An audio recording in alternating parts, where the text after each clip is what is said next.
Messieurs les membres du bureau du Parlement, honorables distingués membres du Parlement, mesdames et messieurs les membres de l'administration, mesdames et messieurs de la presse, en vos titres respectifs,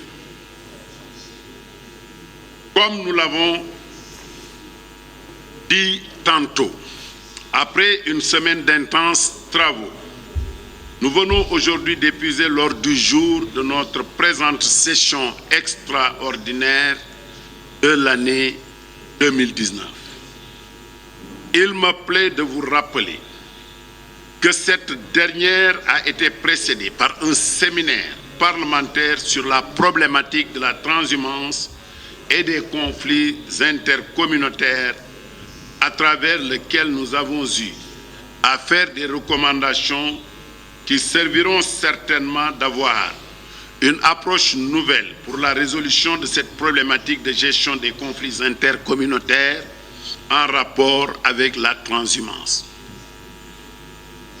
Honorables députés, comme nous l'avons appris tous, dans la nuit de mardi 17 à mercredi 18 septembre 2019, un incendie s'est déclaré et a ravagé une école coranique située aux environs de la capitale libérienne. En conséquence, 26 élèves et 2 enseignants coraniques ont succombé dans ce péril. En ces douloureuses circonstances, je m'incline devant la mémoire des personnes décédées et présente mes condoléances au nom du Parlement à toutes les familles éplorées et à tout le peuple libérien et guinéen. À cet égard, je vous prie de bien vouloir observer une minute de prière en la mémoire des disparus, que les âmes de ces innocentes créatures, réunies pour la quête et l'acquisition du savoir spirituel, reposent en paix au paradis céleste. Veillez-vous debout et prions ensemble.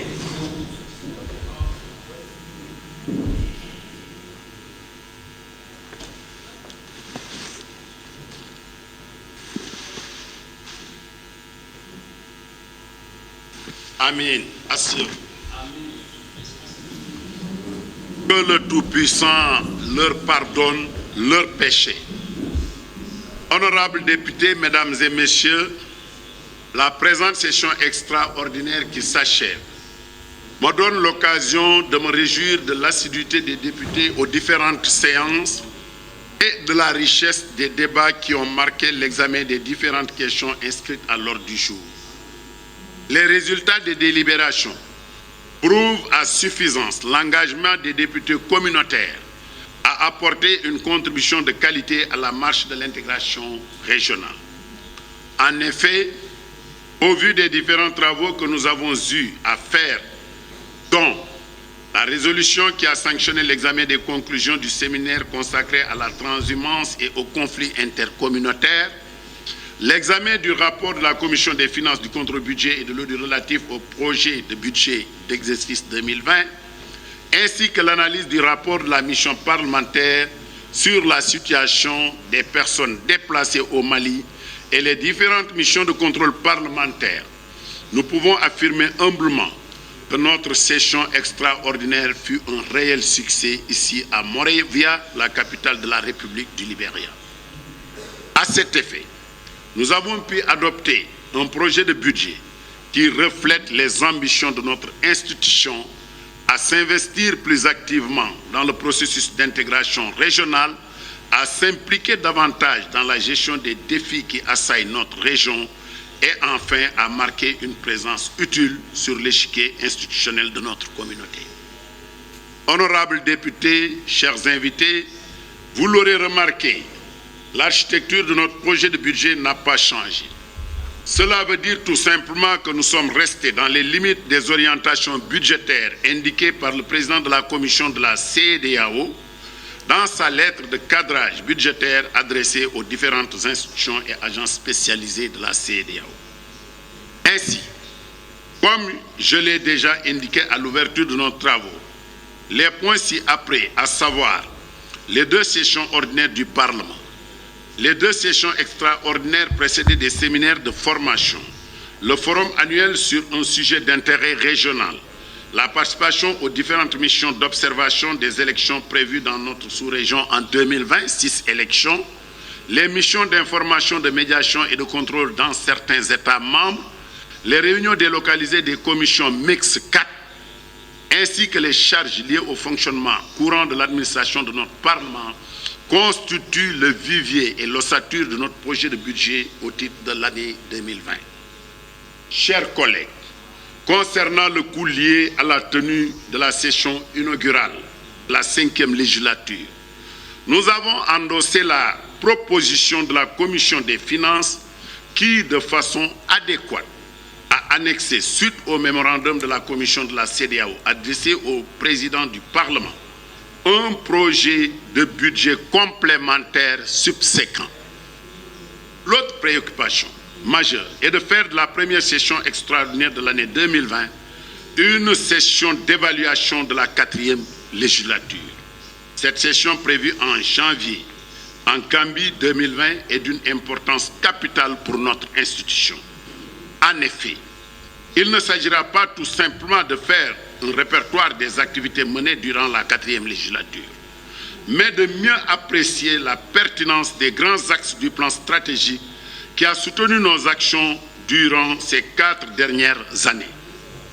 Cet exercice, au regard du côté factuel, permettra de capitaliser les acquis et de faciliter à la 5e législature de définir avec plus de précision ses priorités, dans l'intérêt supérieur des populations de l'espace communautaire que nous représentons. Honorables députés, chers collègues, s'agissant des missions de contrôle effectuées à Lomé, Cotonou et Abidjan, auprès de certaines structures du mécanisme de la CEDEAO pour la sécurisation maritime, les recommandations qui sont issues contribueront sans aucun doute à améliorer l'opérationnalisation du dit mécanisme et donc à accélérer la mise en œuvre de la stratégie maritime intégrée de la CEDEAO. C'est le même résultat qui est également attendu. La mission de contrôle exécutée à Praia auprès du Centre pour les énergies renouvelables et l'efficacité énergétique de la CEDEAO SREC. Dans ce même ordre d'idée, s'agissant de la mission parlementaire menée au Mali sur la situation des personnes déplacées à Bamako et à Mopti, vous avez pu apprécier lors de l'examen du rapport combien fut opportune et fructueuse cette mission. En effet, nul ne doute que cette mission a été un motif de soulagement pour les personnes en détresse et perçue à juste titre comme un signe de solidarité par les autorités maliennes. Ces autorités qui, je voudrais le souligner ici, ont toutes souhaité une plus grande implication du Parlement dans la résolution de la crise que vit notre pays. Je veux dire la République du Mali.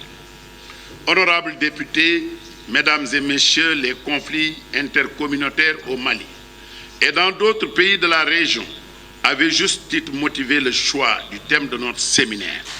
Je retiens avec fierté que la résolution issue de nos travaux ait indiqué clairement la démarche idoine pour parvenir à une solution globale et durable de ces crises. À ce sujet, le processus de revue du dispositif juridique de la CEDEAO sur la transhumance et l'initiative d'une loi modèle pour la communauté aboutiront sans doute à relever ce défi. Chers collègues, mesdames et messieurs, je ne pourrai jamais terminer mes propos sans réitérer mes plus vifs remerciements aux autorités de la République du Libéria, singulièrement son excellent Georges Mané Weah, avec qui je partage symboliquement désormais le prénom, pour évidemment l'hospitalité et la générosité et tous les égards dont ils nous ont entourés. À travers lui, nous remercions également chef Dr Jevel Chiane Ova Taylor, vice-présidente de la République du Libéria, présidente du Sénat, sans oublier le président de la Chambre des représentants, Dr Bofal Chambas, ainsi que tout le peuple libérien pour leur soutien indéfectible à l'endroit des députés et les membres de l'administration du Parlement. Honorables collègues, c'est sur cette note d'espoir et de reconnaissance que je termine mes propos et déclare close la session, deuxième session extraordinaire du Parlement tenue ici à Monrovia. Je vous remercie. Obrigado. Merci.